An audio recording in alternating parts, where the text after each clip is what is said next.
Hi hello welcome guys. நான் தான் உங்க பேச்சுலர் லைஃப் மறுபடியும் பேசுறேன். இன்னைக்கு நம்ம வீடியோ என்ன பார்த்தீங்கன்னா பொடி மாஸ் தான் செய்ய போறோம். இது பார்ட் 3, பார்ட் 1, பார்ட் 2 பார்க்காதவங்க பாத்துருங்க.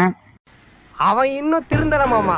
வாங்க ஃப்ரெண்ட்ஸ், அப்படி இப்படின்னு போட்டு எக் பொடி மாஸ் செஞ்சிடலாம். அதுக்கு தேவையான ஃபர்ஸ்ட் வந்து அடுப்புல எண்ணெய் ஊற்றி லைட்டாக காஞ்சதும் கடுகு போட்டு அப்படி இப்படின்னு போட்டு கிண்டி விட்டு தக்காளி வெங்காயம் பச்சைமிளகா கருவேப்பிலை கொத்தமல்லி எல்லாத்தையும் போட்டு லைட்டாக வெஞ்சதும் பொரிச்சதும் அப்படி இப்படின்னு போட்டு கிண்டிடுவோம் கைஸ். அப்புறம் லைட்டாக முட்டையை மட்டும் ஊற்றி விட்டு போட்டு உழப்புன்னு உழப்பி அடிக்கணும். அப்புறம் வீட்டில் கிடைக்கிற எல்லா பொடியும் எடுத்து போடுங்க.